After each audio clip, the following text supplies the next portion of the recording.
Here is your long, emotional, 40-minute paced story written exactly in the style you usually request. Smooth, emotional, cinematic, and deeply engaging, beginning with a strong hook and ending with a call to like and subscribe. No headings. Pure paragraphs. Ready to use for voiceover. The moment you hear this, you will not forget it. Because what the SEAL Admiral saw on those hidden cameras inside her own home changed her life forever. And if you stay with me till the end, I promise, this story will leave you in tears, driven, grateful, and you will understand why heroes often walk in the quiet shadows of life, unnoticed. So let's begin. Admiral Elise Warren had survived war zones, completed missions that others considered impossible, and commanded the respect of the entire Navy. But there was one battle she hadn't been able to win, her own children's struggle. A tragic accident during a holiday trip had left her 3 little ones, 8-year-old triplets, Aiden, Mia, and Noah, paralyzed from the waist down. Doctors had said there was hope, but the recovery would be long, painful, and uncertain. Elise had poured every ounce of her strength into helping them heal, but being deployed for critical national operations meant she couldn't stay home as often as she wished. Which is why she hired a janitor for the naval facility, someone humble, quiet, and trustworthy, to also help part-time at her home when she traveled. His name was Daniel Cole. A single dad. Gentle, calm, always smiling softly, and yet, there was something deeply wounded behind his eyes. The Admiral assumed it was life. Everyone carried something, but she never imagined the truth. Before leaving for a high-risk mission overseas, Elise installed small security cameras, not to spy, but to monitor her kids, to feel close to them when she was thousands of miles away. She told Daniel about the cameras. He simply nodded, respectful as always. The day she deployed, the triplets cried so much that Elise could barely swallow the guilt. They clung to her uniform, whispering, "Mommy, don't go." She kissed their foreheads with trembling lips. "I always come back," she said. She hoped it was true.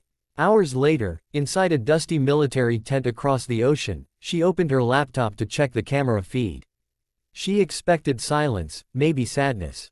What she saw made her sit up straight, breath catching in her throat.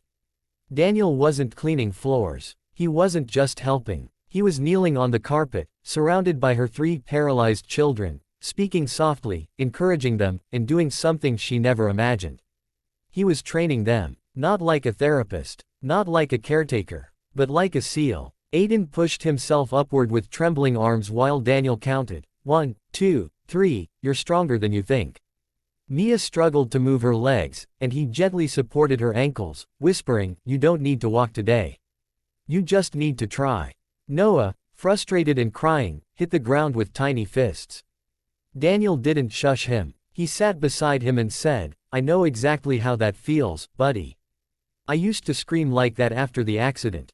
The accident. Elise paused the video. Replayed the sentence. The accident. Her mind spun. Back on the screen, Daniel lifted his pant leg.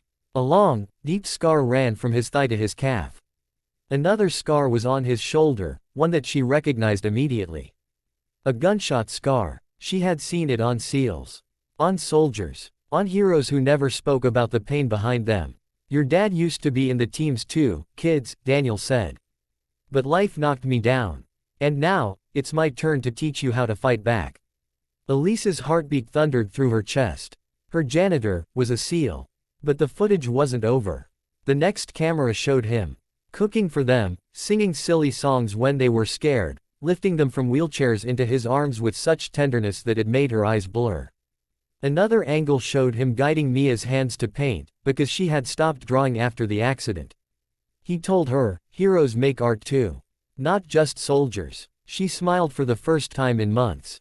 Another night, when the storm outside was violent, the triplets were awake at 3 a.m., crying from nightmares.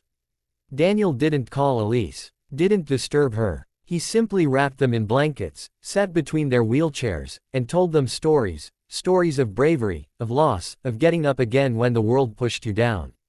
Stories of real missions. Stories only a SEAL would know. But the part that broke Elise's heart happened on day 4 of her deployment. Daniel thought the triplets were asleep. He sat alone in the living room, head in his hands, whispering to himself. "I couldn't save my wife, but I'll save them.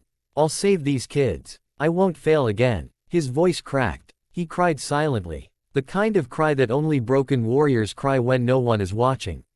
Except someone was watching. Elise felt her throat tighten. She had lost fellow soldiers before. She knew that grief. She knew what it meant to fail a family you loved. A few nights later, something extraordinary happened on camera, something Elise replayed over and over. Noah, the weakest of the triplets, managed to lift himself from the wheelchair for a single second. Just one. But Daniel reacted like Noah had won a gold medal. He cheered so loudly the other two kids woke up laughing. You did it. You actually did it, little man. Noah was crying, but smiling. That night, Elise sobbed into her hands inside the military tent. Not from sadness. From something deeper. Something like hope.